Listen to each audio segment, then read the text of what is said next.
Rooftopper Accident.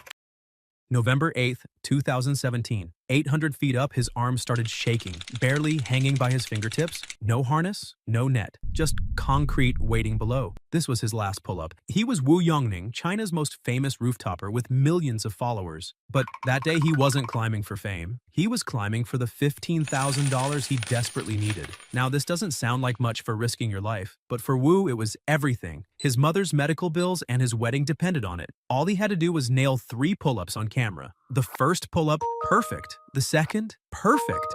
He'd done this hundreds of times before, but on the third pull-up, his fingers slipped. For 45 seconds, Wu clung to that ledge, desperately trying to pull himself up. Then his grip gave out. He fell 62 stories in under 10 seconds, hitting the ground at roughly 120 miles per hour. That's equivalent to colliding with a car at highway speed. The fall ended with killing force. His head cracked like glass, his chest collapsed, and everything inside tore loose. The camera caught every brutal detail, the shock, the scramble for control, and the terror of realizing there's no ground beneath you. Soon after, the clip flooded the internet for views he never lived to count. The Deadpool bike crash.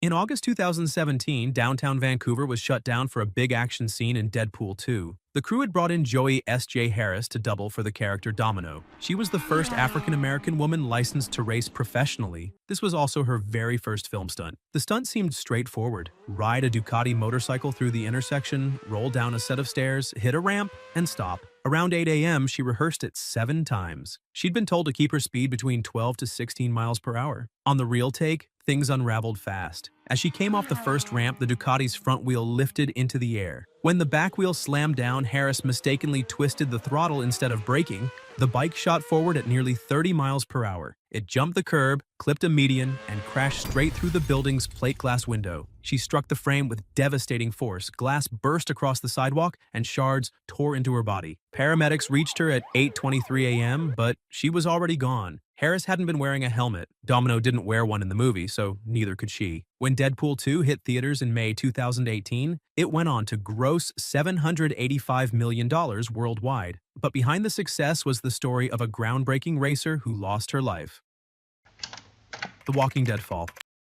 On July 12, 2017, they were shooting Season 8 near Sonoya, Georgia. John Bernecker was one of the stunt pros who made the show's fights and falls look real. Solid resume, too. Black Panther, Logan, and The Hunger Games. That day's job sounded routine for a pro like him. He would fall about 21 feet and land on a prepared catcher made of cardboard boxes topped with pads. That was the plan. He went overhead first, started his rotation, and aimed for the target. But he drifted off by inches. Instead of the 10x10 catcher zone, his head smashed the unprotected concrete gap between the pads and the wall. The set went dead quiet. Medics rushed in immediately. He was taken to the hospital, still clinging to life, but he never woke up and died 2 days later from his injuries. His family sued and later won an $8.6 million jury verdict over safety failures on the set, but the Court of Appeals later reversed it in March 2021. The Parkour Tragedy. On July 14, 2013, in St. Petersburg, Russia, 20-year-old Pavel Kashin wanted the shortest possible route to fame and money. So he climbed onto the edge of a 16-story rooftop where cameras were rolling. His friends had seen him pull off stunts like this before. Flips and tricks right on the edge of death. The kind of adrenaline rush you can almost feel just watching. For quick context, parkour comes from the French word parcours, meaning route. It's about leaping, vaulting, rolling, turning the city into one giant obstacle course. For Kashin, it wasn't just a sport. It was who he was. He crouched, pushed off the ledge, and launched into a backflip. For a split second, it looked flawless. The skyline framed him mid-air like he'd done it 1,000 times. But when his feet came around, they missed the rooftop by inches. He flipped and plunged toward the ground. His friends' shouts were caught on the recording as he plummeted over 160 feet. The dive broke him open on the pavement, bones snapping, blood pooling as he died on the spot. The Parasail Crash. A stunt gone wrong turned deadly on April 4, 2002, during the filming of the action movie XXX in Prague. Vin Diesel was the face on screen, but Navy SEAL turned stuntman Harry O'Connor was the one pulling off the dangerous moves. His job that day was to parasail across the Vltava River while being towed by a speedboat, gliding under the bridges with cameras rolling. First run smooth, second run even better, but the third, that's where everything went wrong as a sudden gust changed everything. Instead of clearing the structure, O'Connor rammed hard into a stone pillar of Palacky Bridge at 50 miles an hour. The collision tore through him, and he died instantly right there on the river. Here's the haunting part. The earlier footage stayed in the movie. So, when audiences saw Vin Diesel flying across Prague, they were actually watching the same stuntman who died just moments later. The Mad Rocket Tragedy. It was February 22, 2020. 64-year-old Hughes was chasing a bizarre dream with rockets he built himself. He wanted to prove the Earth was flat by blasting his way to the edge of space. Mad Mike Hughes often bragged he was the world's most famous limo driver.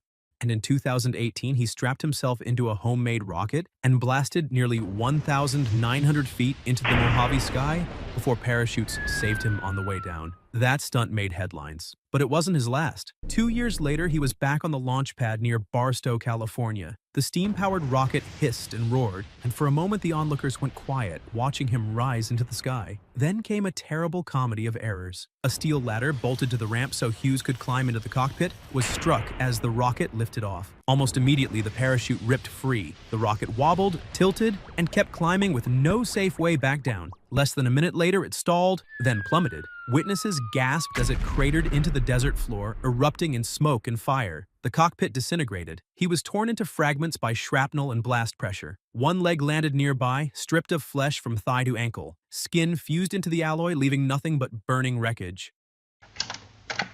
The bike jump disaster. Spectators in Mesquite, Nevada were buzzing on March 10, 1996. They had come to see Butch Laswell, a motorcycle daredevil with nearly 2 decades of stunts under his belt. The setup was classic. Roar down the runway, hit the steep ramp, and clear a 38-foot-high pedestrian bridge. At first, it looked perfect. The bike launched clean into the air, hanging for a moment like a picture out of a magazine. Then a blast of wind caught him mid-flight. The motorcycle tilted sideways, spinning just enough to throw off the landing. Instead of hitting the down ramp, Laswell slammed flat from about 65 feet straight onto the asphalt.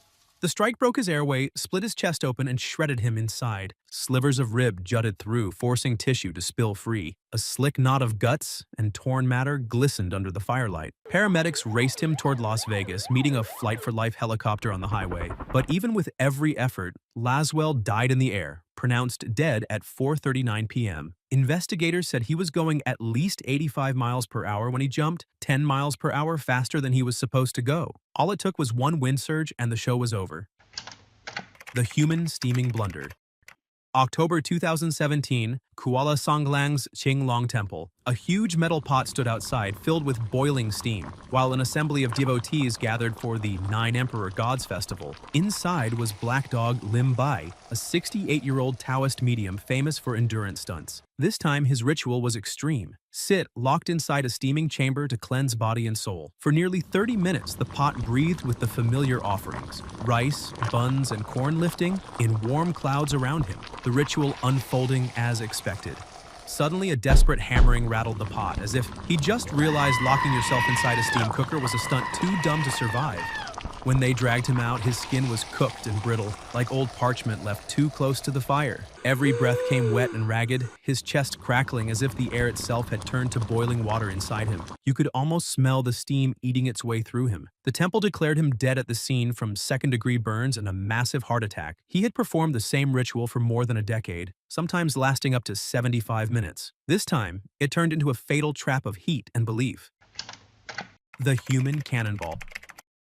Seriously, this stunt could easily rank in the S tier of stupidity, and I don't know why anyone would risk their life for it. On April 25, 2011, at a fairground in Kent, England, thousands gathered to watch 24-year-old Matt Cranch attempt this bizarre act. He wasn't on a bike or in a plane. He was a human cannonball. Yeah, you heard that right. A human cannonball. Just a week earlier, he'd landed his dream job as a stuntman, and this was his big show. The stunt sounded insane but straightforward. Get blasted out of a giant cannon, then land in a massive safety net. So the cannon fired, and he soared through the air, arms spread like a showman. The gatherers roared as he reached nearly 40 feet in the sky. And then the whole act collapsed. The net that should have caught him gave way at the exact moment he needed it most. Instead of bouncing safely, Cranch fell headfirst onto the ground while roughly 2,000 horrified eyes watched. His skull fractured on contact, joints tearing loose. The violence of the spin shredded deep tissue tissue and burst vessels inside the head. Blood sprayed from his mouth in a fine mist. Despite early treatment, he couldn't be saved. Later, a court fined Stunts UK Limited